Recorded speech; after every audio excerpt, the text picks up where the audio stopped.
Welcome back, everyone. So today marks 20 years since Hurricane Katrina, and to this day, the hurricane remains one of the deadliest and costliest natural disasters in the U.S. So former WCBI photographer and veteran Tate went down to Louisiana to help with storm recovery efforts.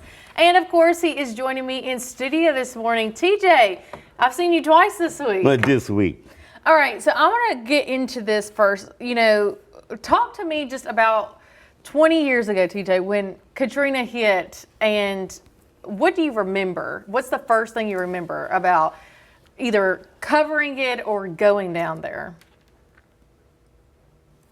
This thing is big. It's big now. In two folds, being employed here at WCBI, we were dispatched, Eric Lampkin and myself, to assist our sister station in Gulfport, WXXV. They had lost everything. And in order to maintain a present, you know, once your tower is down, your signal is gone. Okay. And what happened there is that they could only get out 5 miles or so. Okay. But in order to let the people know that XXV existed in Gulfport and the surrounding area, we helped them with nothing but PSAs, just to maintain a presence on the Gulf Coast. Yes. But today they have a newsroom and so forth, and they've come a long way. But being dispatched from WCBI, like I say, this is twofold. What happened is that after being dispatched from here to the Gulf Coast, we was down there a week and a half or something like that. Okay. But what happened is that upon my return, that's when the governor, Haley Barbour, at that time, activated the 186 that I was a part of. Okay. And we spent 6 weeks from Meridian, from Meridian to Hattiesburg on down to the Gulf Coast. Interesting.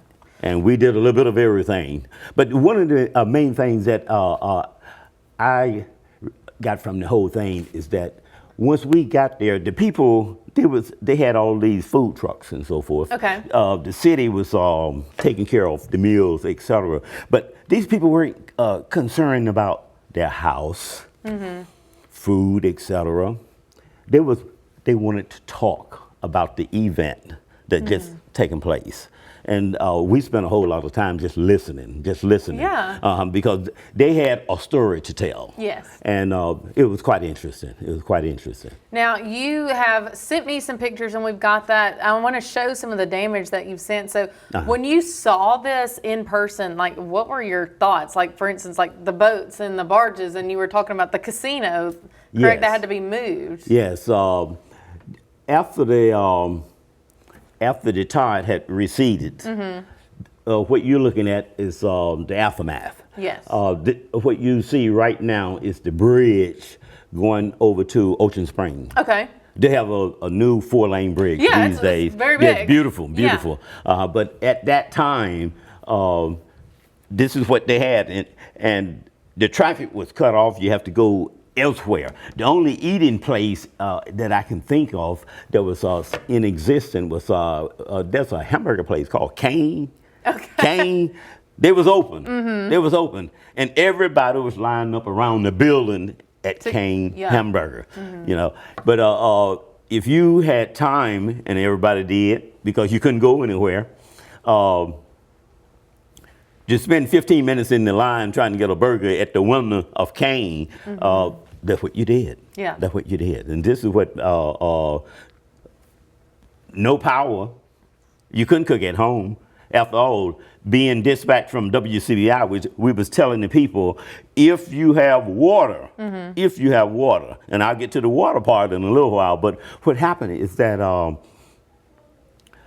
the people did not have water. Okay. We had guardsmen out of New York, Alabama. They would bring their entire battalion down. But what happened is there was a lingo problem. You would, New York did not understand what a city bond was.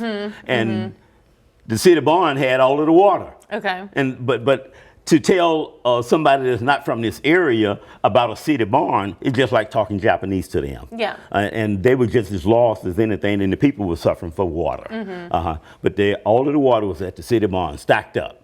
You know, but all of this come to light during the out briefing. You know, the military always have an out briefing. Once you perform for so long and you finish your task, you always have an out briefing so that you can understand what you need to do better next time. Indeed. Indeed. And then how would you say your role varied from whenever you were going down as a photographer to going down with your guard unit? Indeed.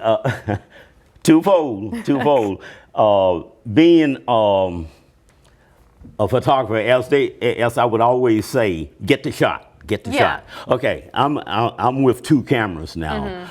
At that time, we are bringing in the digital process, and the digital process was through the military because they had all updated cameras and so forth. So therefore, I'm shooting digital as well as film in a 645 Bronica, and in fact, some of this that you're showing on air.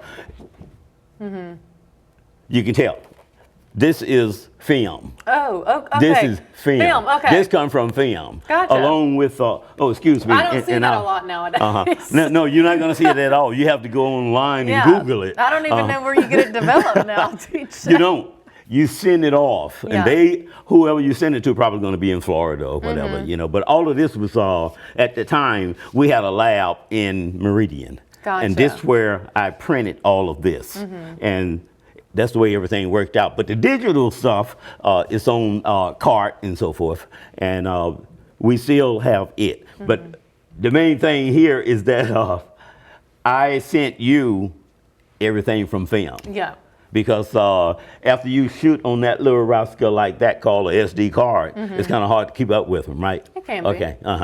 And that's what happened, you know. But one of the things here, I think I sent you this, okay? I want to show the camera. And that is a Time magazine 20 years ago. But I tried to keep this keepsake here as my part of being down there. This is what this is history here, and you'll be amazed at some of the photos that you would see in this 20 years ago. And it was a special, what do they call it? A special report from Time magazine. All right, TJ, we'll be right back, guys, after the break. Stay with us. What do you have to go?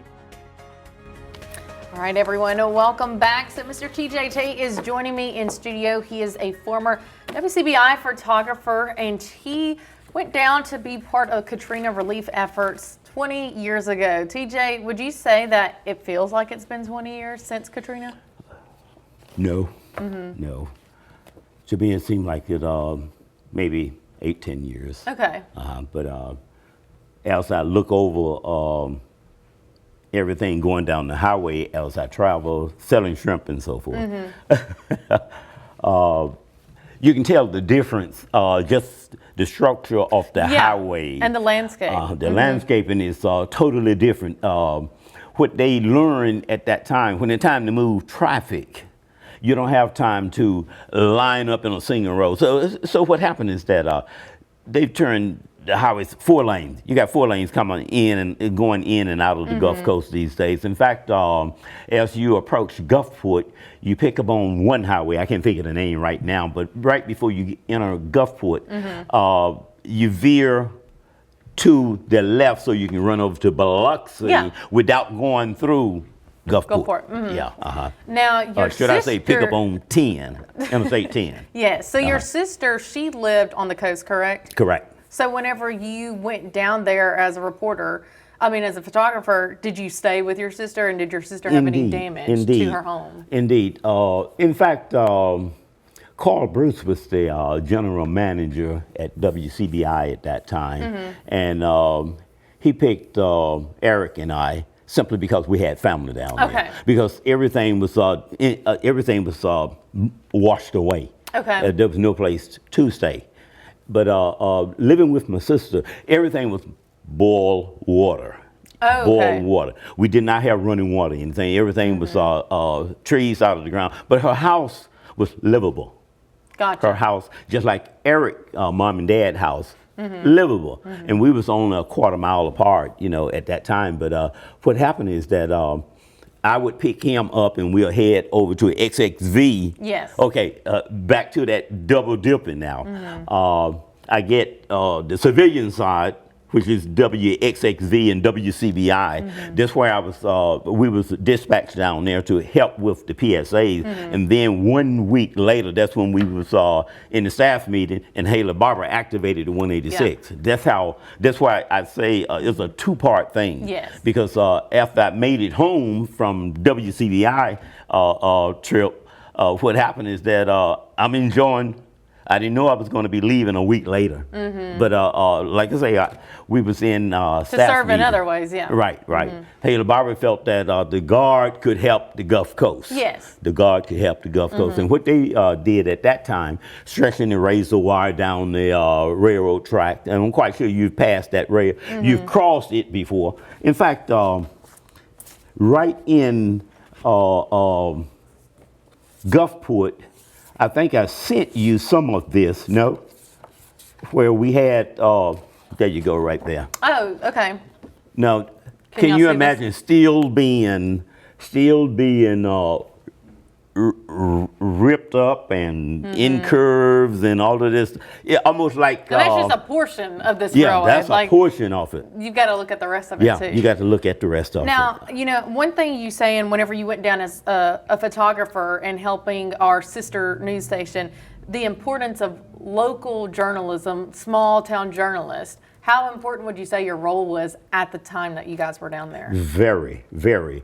They would have briefing every morning downtown at City Hall.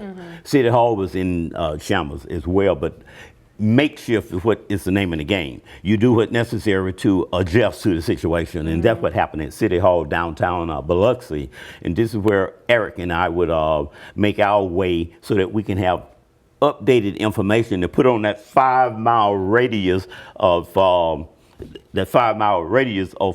communication. And like I say, boiled water, et cetera, et cetera. And the briefing each morning would tell, we would get the information to share with the public. And like I say, only 5 miles out. All right, guys, we're coming back right after the break. Stay with us. Wait a minute. All right, TJ, before we wrap things up, quickly I want to ask you, you know, there's been a lot of talk about the after effects of Katrina and how things were handled. You know, what do you say about that? What do I say about that? You know, it's hard to prepare per se for the actual devastation because you don't know what Mother Nature's going to do. Just like they thought it was coming, it was going around toward Florida, et cetera, and it changed the direction and headed toward Mississippi and Louisiana. But what happened is that you plan, and do your best. Do your best in planning, but you're not guaranteed of the outcome. Yes, sir. You're not guaranteed. All right, guys, we'll see you back here on Monday.